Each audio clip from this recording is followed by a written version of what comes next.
Hello students, I'm back after a few days to resume our lessons. Uh, Today, let us start the remaining portion of the prose piece Strong Roots written by Dr. A.P.J Abdul Kalam. So I would request my students of class 12 to open this book and reach page 49.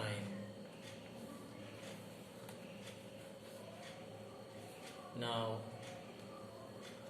let us read the text. Let us read. Why don't you say this to the people who come to you for help and advice? I asked my father.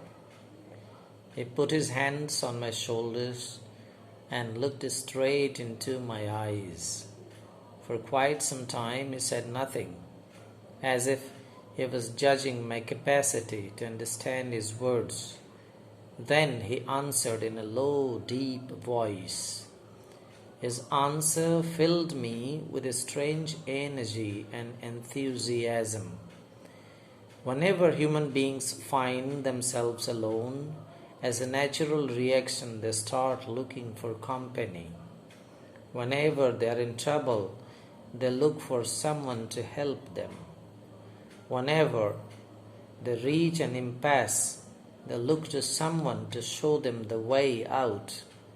Every recurrent anguish, longing, and desire finds its own special helper. For the people who come to me in distress, I am a go-between in their effort to propitiate demonic forces with prayer and offerings. This is not a correct approach at all, and should never be followed.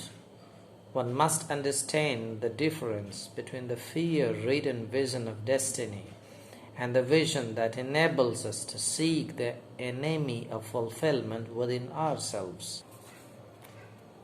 I remember my father starting his day at 4 a.m. by reading the namaz before dawn. After the namaz, he used to walk down to a small coconut grove we owned about 4 miles from our home. He would return with about a dozen coconuts tied together, thrown over his shoulder, and only then would he have his breakfast. This remained his routine even when he was in his late 60s. I have, throughout my life, tried to emulate my father and my own world of science and technology. I have endeavored to understand the fundamental truths revealed to me by my father and feel convinced that there exists a divine power that can lift one up from confusion, misery, melancholy, and failure and guide one to one's true place. And once an individual severs his emotional and physical bond, he is on the road to freedom, happiness, and peace of mind.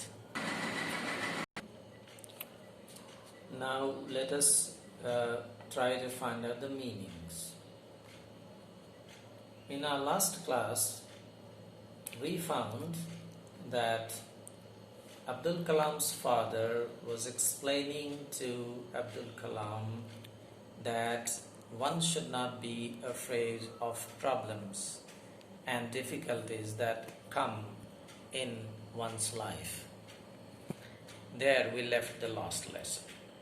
Now, in the present lesson, in the first paragraph that we are going to read, this paragraph starts with a question put by Abdul Kalam to his father. The question is, I read, why didn't you say this to the people who come to you for help and advice?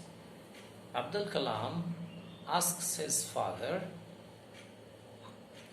why he doesn't make the people who come to him understand about it the way he tries to make him, Abdul Kalam, understand. And the answer is, he put his hands on my shoulders and looked straight into my eyes. Abdul Kalam says that his father, in response to the question, put his hands on Abdul Kalam's shoulders and looked straight into his eyes, Abdul Kalam's eyes. For quite some time, his father said nothing, as if it seemed he was judging Abdul Kalam's capacity, whether he could understand his answer or not. And then his father answered in a low and deep voice. His father's answer filled Abdul Kalam with a strange energy and enthusiasm. What was the answer?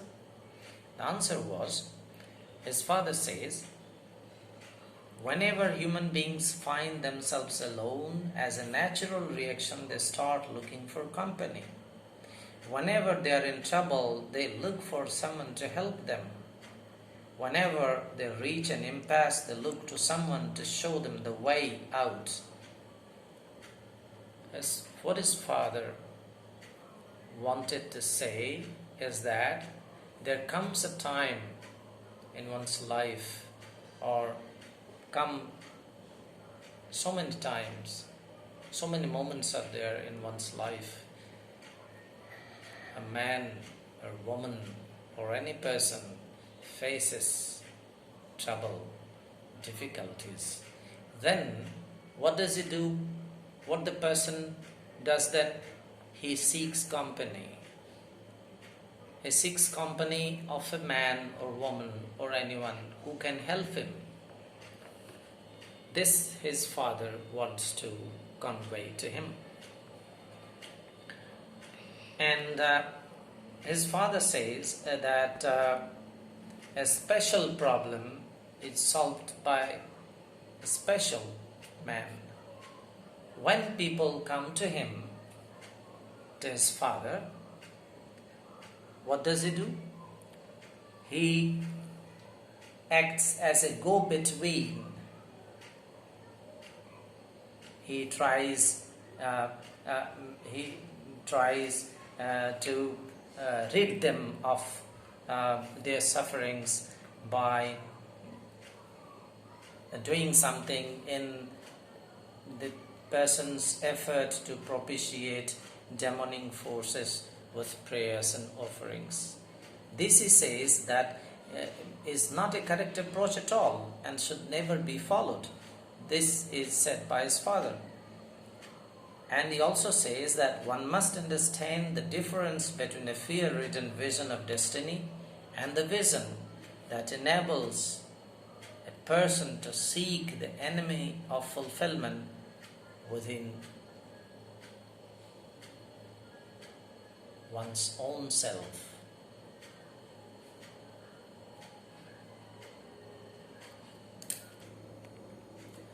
Now when we move to the second para.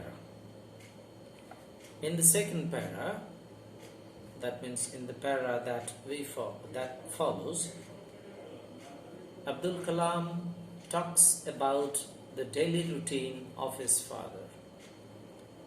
He says that he remembers that his father started his day at 4 a.m. by reading the namaz before dawn. After the namaz, he used to walk down to a small coconut grove we owned about 4 miles from our home. Now there was a coconut grove owned by them. After the namaz, his father used to walk down to it, and the coconut grove was about 4 miles. That means about, you can say, about 6 kilometers. from their home. Every day he would walk down there. He would return with about a dozen coconuts tied together, thrown over his shoulder. And only then would he have his breakfast. That means he got up early in the morning at 4 a.m. Then after reading the namaz, he went down to his coconut grove. Then came from there taking about a dozen of coconuts, and then he took his breakfast. This remained his routine even when he was in his late 60s. It's amazing, isn't it? So this is what he says in the second para. Now we move on to the last para of this lesson. In the last para, Abdul Kalam talks about the fact that he tried to emulate his father in his own world of science and technology. He says that he always tried to understand the fundamental truths that were revealed to him by his father. Abdul Kalam was convinced that there is a divine power in the universe that can uplift a person from the state of confusion, from the state of sorrow, misery, and failure. And that divine power, he believes, can guide a person to one's true place. Amazing thing told by our A.P.J Abdul Kalam, isn't it? And the last thing that he says is once a person severs his emotion, that means severs means breaks with his emotional and physical bond, he attains freedom, happiness, and peace of mind. So students, I would advise you to read these paragraphs for yourselves again and again and try to get the meanings, isn't it? We shall meet again to start a new lesson. Thank you till then.